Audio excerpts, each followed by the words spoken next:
We're back, kicking it live on the hottest form of Alabama football talk with your man, Stephen Smith of Touchdown Alabama Magazine.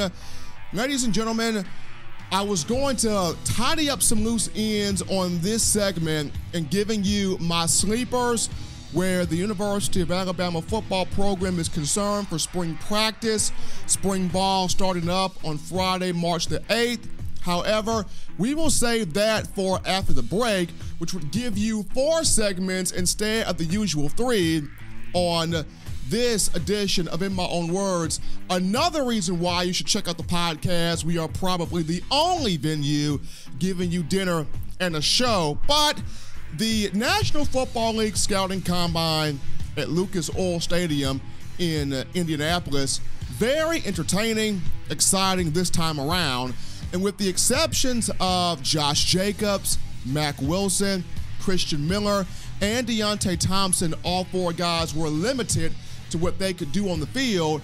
Of the Crimson Tide players that competed in just about every single venue, the guys did well. Now for me, I'm about to lay down my players I felt like really made some money, really made bank, did more than just hold their own, but they controlled, they captivated, they grabbed the attention of coaches, scouts, general managers, owners, commentators, correspondents. They left guys with their head on a swivel going, oh my goodness, how did he do that? And to start this off, defensive lineman Quinton Williams at 6'3", 303 pounds. For Grammy Award-winning rap artist Dwayne Michael Carter Jr., betterwise known as Lil Wayne or Wayne, he's done some great things in his life. But probably something that's right up there for him was signing Williams to his Young Money Sports agency, because Williams made the New Orleans native look like a genius over the weekend. The man who was given the nickname 300-pound wet bar of soap, who looks like a 12-year-old with braces and has a love for double stuffed Oreos. By the way, Nabisco, if you're listening to this, please get this man a contract endorsement, but that's besides the point. Quinton Williams, at 303 pounds, ran a 4.83 40. This was the 6th fastest 40 time among defensive linemen in this class. But not just that, it was the 4th fastest 40 by any 300-pound player since 2013, which puts him with offensive lineman Terron Armstead, who ran 4.71 in 2013, offensive lineman Lane Johnson, who ran 4.72 in 2013, and defensive lineman Jay Howard, who ran 4.82 in 2012. But wait, folks, it gets even better. If you look at the names that I'm about to put on screen here, that Quinton Williams had a faster 40 time than, you're gonna drop your jaw as I did.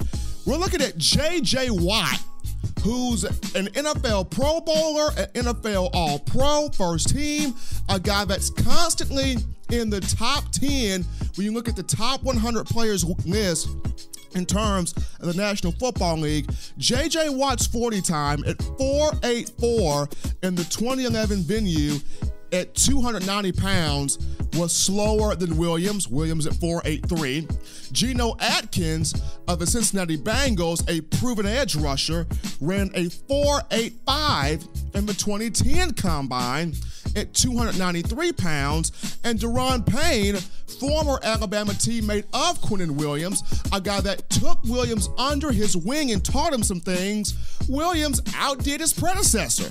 Daron Payne, a 40 time of 4.9 at 311 pounds in the 2018 venue.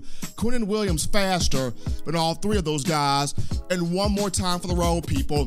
The guy that Williams has drawn the most comparison to, Aaron Donald of the Los Angeles Rams, a guy who has led the NFL in sacks the last few years, coming out of Pittsburgh in 2014. In that combine, the 285-pound Donald had a 10-yard split of 1.63 seconds. Quinton Williams' 10-yard split, how about 1.67 seconds? Big Q can fly.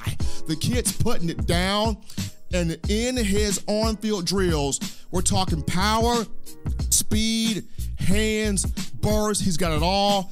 Coming into the combine, he was projected a top 5 pick. After the combine, he's looked at as a top 3 pick and is now squarely in the conversation to be the #1 overall pick.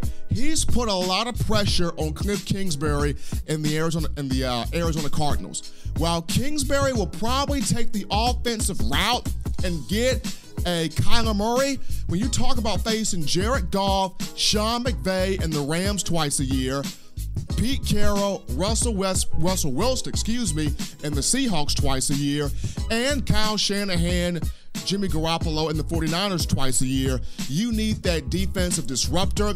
Quinton Williams is that guy. He's putting a lot of pressure on Cliff Kingsbury. If the Cardinals don't make the move, watch the San Francisco 49ers at the #2 overall pick, and also possibly watch the Tampa Bay Buccaneers at the 5th overall pick. But end all, be all, Quinton Williams puts himself squarely in the spot to be the #1 overall pick. Young man was putting it down. He was my first guy. Next guy that really made some bang for yours truly at the combine, running back Damien Harris at 5'10", 216 pounds. And I mentioned this in a previous podcast. If you did not check it out, go to the Touchdown Alabama magazine YouTube archives, where you can go to my 5 guys that have a lot to prove in the combine. I mentioned Damien Harris for the simple fact of he had to be able to separate himself from other guys in this group in terms of Elijah Holyfield of Georgia, Benny Snell of Kentucky, Devin Singletary of Florida Atlantic, guys like that, and he really did. Damien Harris, a 40 time of 4.57 seconds, which is a solid time for him. He came 11th among running backs. He's not a speedster. He's not a track star. This is a tough, hard-nosed, one cut, downhill, north-south running back that will knife inside the hole, quick decision-making when it comes to hitting the hole and really picking up those tough yards, whether it's 3 yards, 5 yards, 10 yards, or he'll burst a big run for a touchdown. But he's a guy that's very decisive in hitting the hole, powerful, tough, hard-nosed, quick-cut, north-south back. 4.5, 740, strong time for him. Damien Harris, a 37-inch vert, showing you he's got the hops, finished 4th among backs. A 10-foot 1-inch broad jump, 8th among backs, showing you the power in his lower core to elevate on the broad jump. Even hurdled a camera guy, poor camera guy, but he hurdled the camera guy, stuck the landing, showing you that side of his athleticism in the pass catching drills. I'm pretty sure Najee Harris at home was saying, hey, I taught D. Harris that. I taught the old boy that. So Najee Harris probably got a chuckle out of Damien showing the hops there, hurdling the camera guy, and drew a lot of comparisons to Mark Ingram, 2009 Heisman Trophy winner for the Crimson Tide. And as I put up the numbers on screen between Harris and Ingram at the 2011 Combine had a 40 time of 4.53, had a vertical of 31.5 inches, had a broad jump of 9 feet 10 inches. We're talking bench press 21 reps of 225. His size 5'9" and 1/8 of an inch, 215 pounds. Mark Ingram, remember, first round pick of a 2011, first round pick of a 2011 venue, 28th overall pick to the New Orleans Saints. Now, when you compare this to Damien Harris, 40 time once again, 4.57 seconds, vertical jump 37 inches, broad jump 10 feet 1 inch, bench press 16 reps of 225. Damien Harris 5'10", and 216 pounds. Those numbers very, very similar. Those numbers resemble each other, and the entire time, when you look at the NFL commentators, Rich Eisen, Daniel Jeremiah, Bucky Brooks, Maurice Jones-Drew, Kurt Warner, Michael Irvin, guys that were commentating, guys that were correspondents. These are also guys that have played in the NFL game. They continue to compare Damien Harris to Mark Ingram, and rightfully so. Their running style similar, their combine similar, despite the fact that Damien Harris an inch taller and a pound heavier than Ingram. Now, Harris is listed as a projected day 2 pick, early second round guy, could possibly sneak into the first round, and there's one team that can give him that opportunity, and I look at the Baltimore Ravens that hold a 22nd overall pick. This is huge for John Harbaugh, and here's why. The Baltimore Ravens recently let go of Alex Collins. It acquired Alex Collins in a trade from the Seattle Seahawks. Collins, a 5th round pick in the 2016 venue from the Arkansas Razorbacks. Collins was involved in a situation over the weekend where was arrested and charged with possession, with a marijuana possession. The substance in question he had in excess of over 10 grams, and also in possession of a handgun, was released from the team, did post the $7,500 bond, but was released from the franchise. Now, with him gone, Baltimore still has Kenneth Dixon, Javorius Allen, and Ty Montgomery, but they don't have that guy that can build with the young quarterback in Lamar Jackson, who, by the way, did not have a run game at Louisville. He was the run game. He was the passing game. Probably could have been the receiver also if Bobby Petrino would have let him did that. But Damien Harris, 22nd overall pick. If I look at the Baltimore Ravens, I would pull that trigger if I'm John Harbaugh, but that remains to be seen. But he was my second guy, Harris, to really make some bank at the combine. Moving on down here, tight end Irv Smith Jr. Boy, if it's swerving, Irvin looking like a smooth operator at Lucas Oil Stadium. 6'2", 242 pounds. The dude put down a 40 time of 4.63 seconds, tied for 3rd fastest among tight ends. His 32.5-inch vert, 10th among tight ends at the top 10. His 9'2" broad jump was 13th of a tight end group, so he stayed in the top 15 of performers. His 3-cone time of 7.32 seconds, 15th for tight ends, once again staying among that top group there. His 20-yard shuttle time of 4.33 seconds, 8th among tight ends, and he also put in 19 reps of 225 on the bench, 7th for that group. So in every station for Irv Smith, he finished among the top 15 of tight ends, basically giving scouts exactly what they expected from a young man that's projected as a day 2 pick. He could also sneak in to that first round on the first night in question. One of the things that impressed me about Irv, so smooth, effortless in the gauntlet drill, did not break stride, did not break his speed, looked the ball in, caught the ball with his eyes, with his hands, tucked the ball away, kept his foot on the line, and just the burst after finishing the drill just made it look with pure ease. He's got natural feel for catching the football with his hands, kept his concentration on a lot of the drills, even though he slipped a little bit, he kept his concentration on catching the football. Once again, more than likely will be a 2nd round guy, a day 2 pick, but could possibly sneak his way into the 1st round. And though he may not be the most overwhelming of in-line blockers, he's a very willing blocker. And in this day and age where you have the National Football League becoming more offensive oriented, with the league bringing in more of these offensive-minded coaches to help these quarterbacks be successful, and you have the tight ends like your Rob Gronkowski's, your Zach Ertz, your Tyler Eiferts being stretched out and flexed out wide. Irv Smith Jr. is going to be a bigger beast of a pass catcher, though He may not be the greatest inline blocker, but the National Football League will work with him in that aspect of his game. But in terms of making money, in terms of wowing the scouts, in terms of really stepping his game up, Irv Smith did that.